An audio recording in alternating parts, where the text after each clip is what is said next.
सभी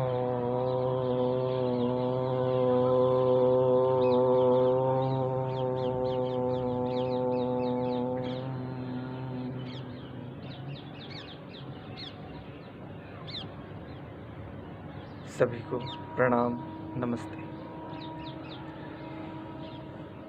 बहुत प्रचलित है और हर कोई बचना चाहता है, बच कोई नहीं सकता। उस सत्ता का नाम है, उस स्थिति का नाम है, उस विषय का नाम है राजनीति। राजनीति के विषय में वर्तमान संदर्भ यदि देखें तो सभी कहते हैं ना भाई, राजनीति अपने बस की नहीं है। राजनीति तो बहुत ही अलग, भिन्न भिन्न दृष्टिकोण, भिन्न भिन्न स्थितियां। और राजनीति को लेकर के दोनों प्रकार के मत चलते हैं। यद्यपि सकारात्मक बहुत न्यून हैं और उस रूप में नेतृत्व करने वाले बहुत न्यून हैं, लेकिन नकारात्मक रूप में बहुत प्रबलता है। राजनीतिज्ञों, राजनेताओं अथवा राजनीति में तनिक भी रुचि रखने वालों, आज का हमारा विषय यही है, राजनीति। आओ इस पर बात करते हैं, आओ समझते हैं राजनीति को। और मैं निश्चित उद्घोष पूर्वक कहता हूं कि आज से पूर्व आपने राजनीति को इस प्रकार से कभी नहीं समझा होगा। सबसे पहले यदि किसी संतान को ये जानना हो कि मेरे शरीर में किसका रक्त दौड़ रहा है, मैं किसका अंश हूँ, तो उसको उसकी माता के पास जाना होता है। ठीक ऐसे ही ये जो शब्द है राजनीति, इस राजनीति शब्द को जानने के लिए कि ये किसका अंश है, इसकी माता के पास जाते हैं, संस्कृत के पास। और संस्कृत में इसकी माता बताती है कि ये जो राजनीति शब्द है ये दो धातुओं से मिलकर के बना है। कौन कौन सी? एक धातु है राजरी दीप्तौ, दूसरी धातु है ऋणीय प्रापणे। राजरी दीप्तौ, ऋणीय प्रापणे। राजरी दीप्तौ यानी दीप्ति अर्थ में, प्रकाशित अर्थ में, और प्रापणे, ऋणीय प्रापणे, वो प्राप्तव्य अर्थ में, प्राप्त करने योग्य अर्थ में, यानी राजनीति। दोनों का अगर एक पंक्ति में अर्थ देखें तो क्या, कि जो प्राप्त करने योग्य जो भी स्थितियां हैं, जो भी पदार्थ हैं, जो भी सुख है, कल्याण है, उन सब को प्राप्त करने में एक सुचारू रूप से चलाने वाली व्यवस्था, वो है राजनीति।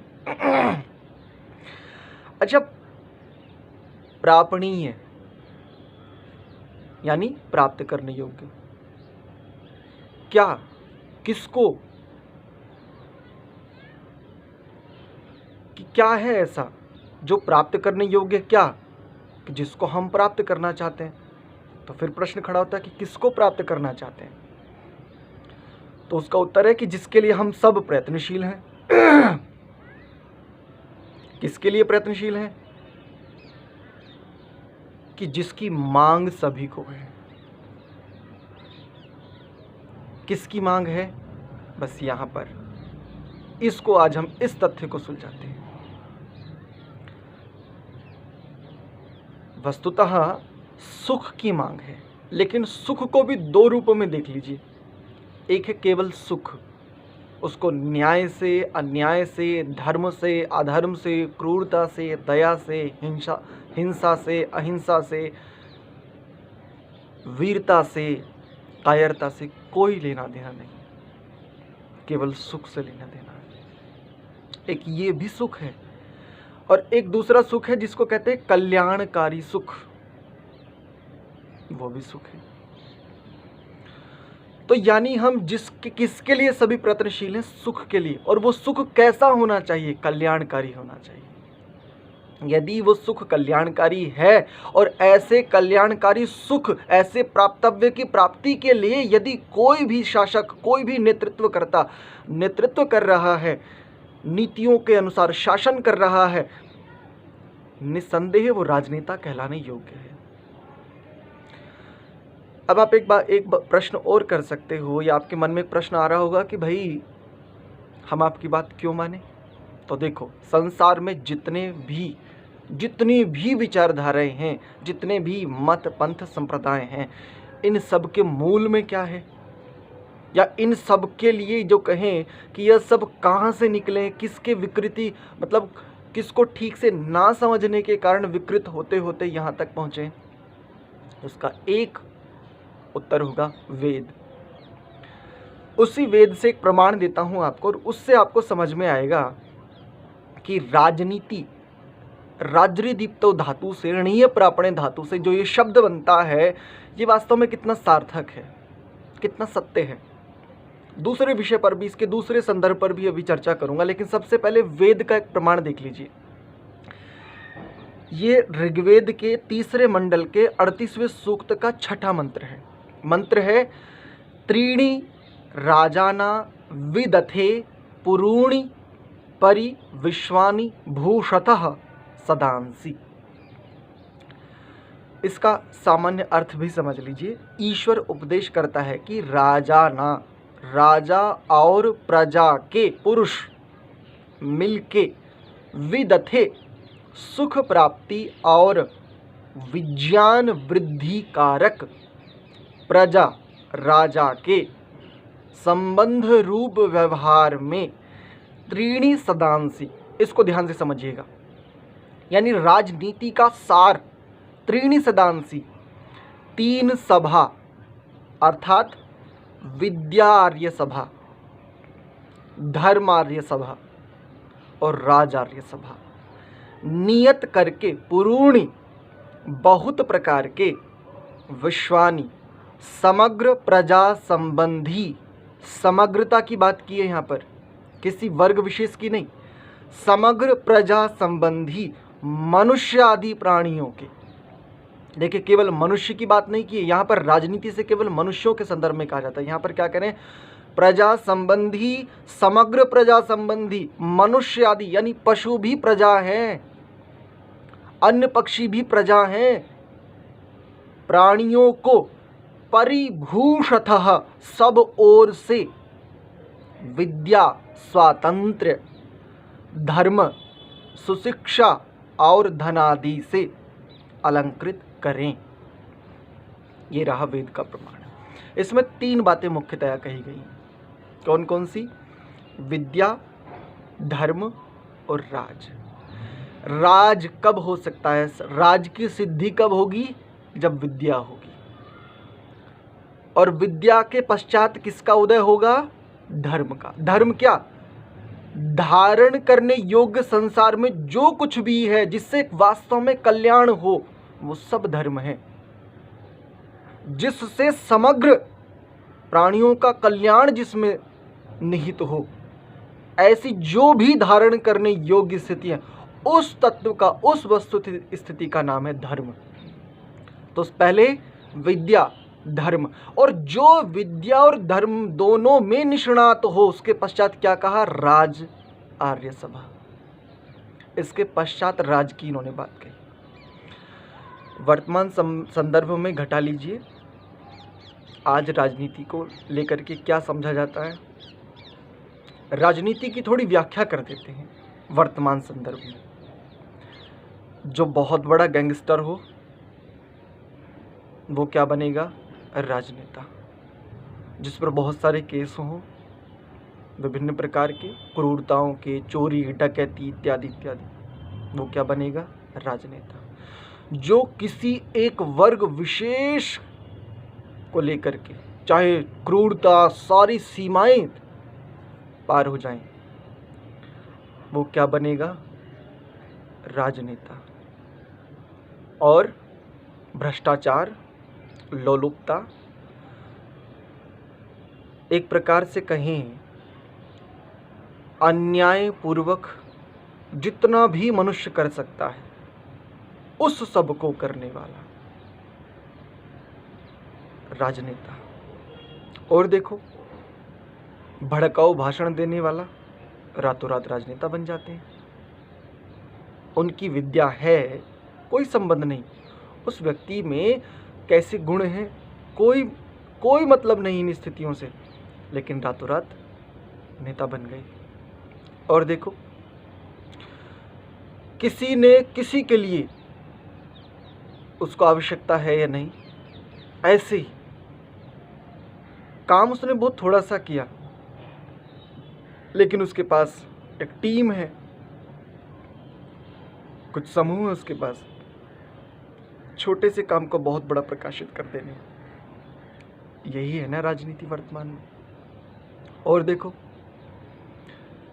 जिस समय वोट बैंक की राजनीति चलती है, जिस समय सत्ता में आना होता है, उस समय वो ऐसे ऐसे स्थानों पर जाते हैं, ऐसे ऐसे स्थितियों को अपनी आंखों से देखते हैं कि जनता को लगता है हाँ, यही है वास्तव में हमारे रक्षक, यही तो हैं, इन्हीं की तो हम खोज में थे, इन्हीं को तो ढूंढ रहे थे। और सत्ता आने के पश्चात उन सभी लगभग सामान्य, असामान्य, मध्यम, उच्च और निम्न, इन सभी वर्गों का मैं कहूँ खून चूसने में कोई कसर नहीं छोड़ते। ये है वर्तमान राजनीति। अब समीक्षा भी देख लीजिए, ये जो राजनीति है, ये जो नीति है, ये किस लिए है? राज के लिए। राज किस लिए है? समस्त प्रजाओं के सुख और कल्याण संबंधी व्यवहारों की सिद्धि के लिए जो शासन किया जाए। शासन कैसा? तानाशाह, किम जोंग की तरह, या औरंगजेब की तरह, या तैमूर की तरह, अकबर की तरह, और किसकी तरह? बहुत सारे हैं ऐसे। शासन किस लिए? वस्तुतः अगर बहुत ऊंचे धरातल पर देखें तो शासन किसी का किसी के लिए है नहीं, लेकिन चूंकि समाज में सभी ना तो एक बुद्धि के स्वामी हैं, ना समाज में सभी एक जैसी विद्या उस रूप में विद्यावान है, ना गुणवान है, इसलिए समाज में जो सर्वाधिक योग्य हो, किसमें? विद्या में। किसमें? सारे समाज को जो वो उन स्थितियों को धारण कराने का जो सामर्थ्य रखता हो, जिसके पास ये शक्ति हो, इन स्थितियों में जो आसुरी शक्तियों को हटाने का और दैवीय शक्तियों को पुनः स्थापित करने का, उनका वर्धन करने का जो सामर्थ्य रखता हो, ऐसा जो व्यक्ति है, अच्छा ये किस लिए करेगा ऐसा? अपने लिए। अपने लिए तो भाई उसके पास वो सामर्थ्य है ही, लेकिन चूंकि समाज में हम सभी रहते हैं, किसी को हम ये नहीं कह सकते कि नहीं ये तो निम्न है, ये तो उच्च है। नहीं नहीं, हम सब एक स्थिति है मनुष्य। हमारे बड़े एक बात कहते हैं, इंसान की जून में हो जा। इस पर एक पृथक वीडियो बनाऊंगा। लेकिन किस लिए? वास्तव में इस मानवता को बचाए रखने के लिए ही तो वो शासन है ना। और ऐसी स्थितियों में जो वास्तव में निपुण है,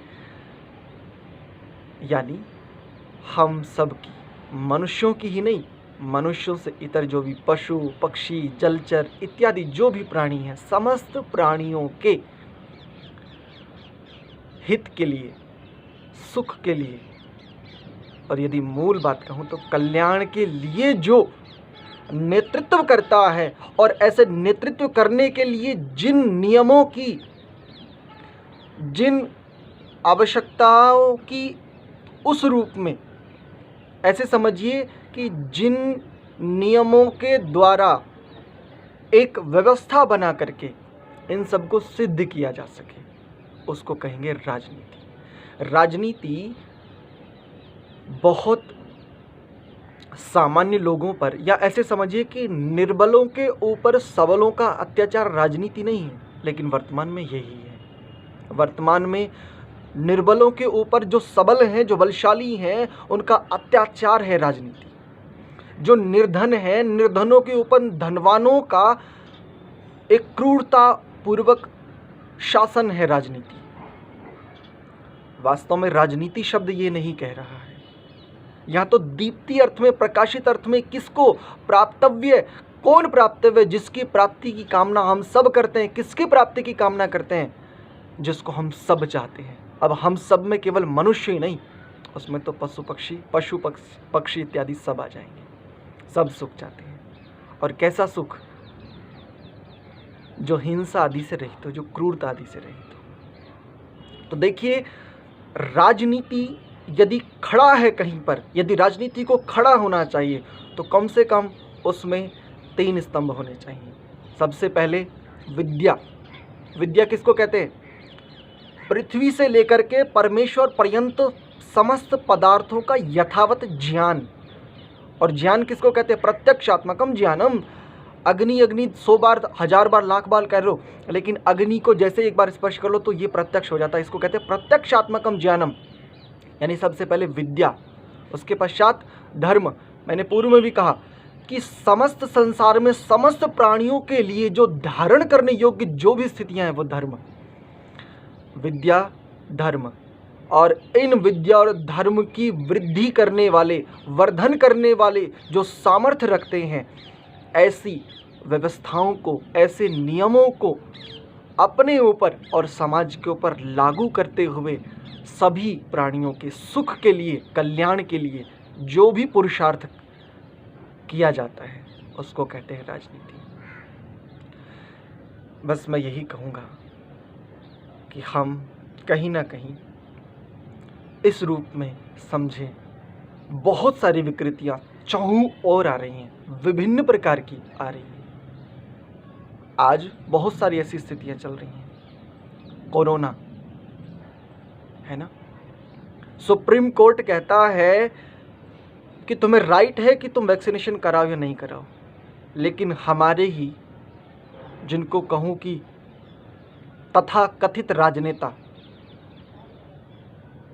वैक्सीनेशन के लिए दबाव डालते हैं। अच्छा, कितना वैक्सीनेशन कराओगे? फर्स्ट डोज ले ली, सेकंड डोज, उसके बाद बूस्टर। अच्छा, कितने बूस्टर आएंगे, कभी विचार किया है?